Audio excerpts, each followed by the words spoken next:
Hello guys! Welcome to our channel, Your Food Cravings. Marami rin ba kayong stock ng sardinas sa bahay?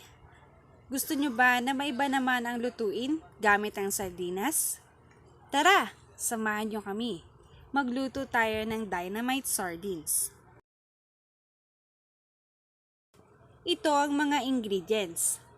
20 pieces lumpia wrapper, 20 pieces siling haba, 5 to 6 cloves of garlic, minced, 1/2 medium onion, chopped, 20 pieces sliced cheese, 2 cans of sardines, any brand, salt and pepper to taste, cooking oil, at tubig na may harina para sa pang-seal ng lumpia wrapper.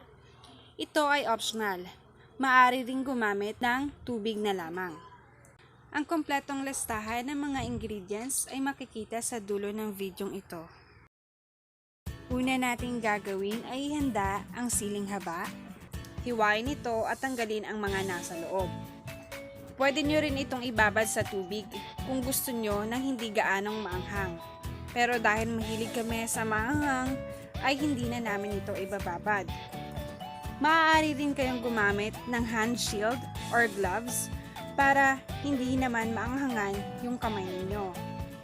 Siya nga pala, ang partner ko ang nag-prepare niyan dahil ipapa-shoutout niya ang kanyang mga kaibigan. Abangan sa dulo ng video.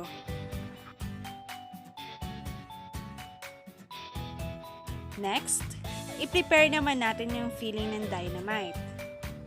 Himay-himayin o durugin ang sardinas. Yung ginamit namin dito ay yung kulay pulang sardinas.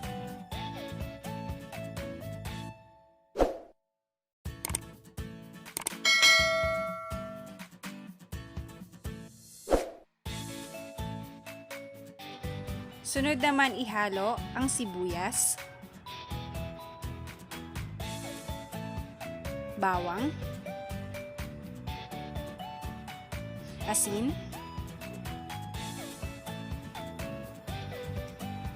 at paminta.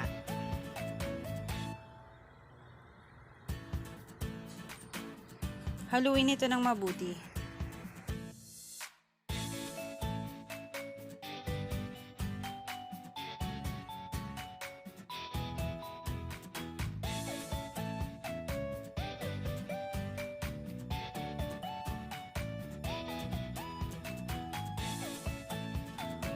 Ngayon naman ay ilagay na natin ang sardinas sa loob ng siling haba.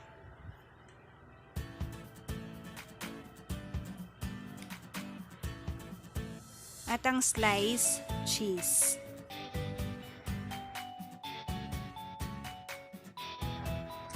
At ibalot ito ng lumpia wrapper. Nasa diskarte niyo na kung anong klaseng pagbabalot ang nais nyo.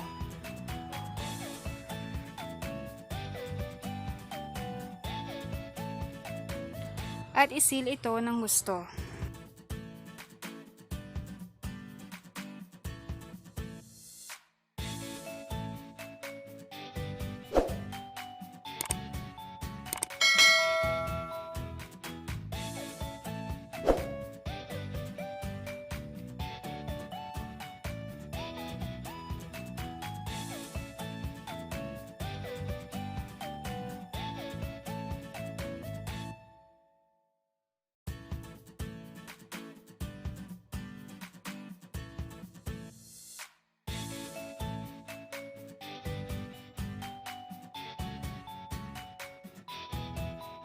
Magpainit ng kawali at maglagay ng cooking oil para sa deep frying ng dynamite.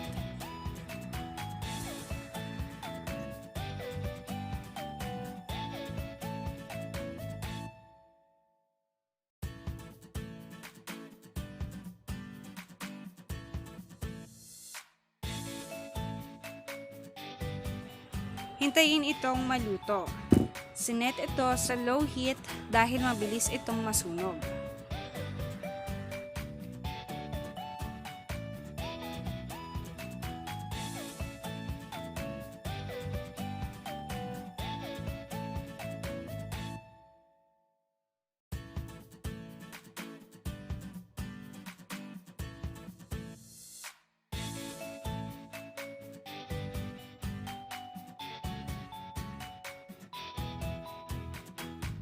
Para naman sa sausawan, pinaghalo lamang ang mayonnaise at ketchup.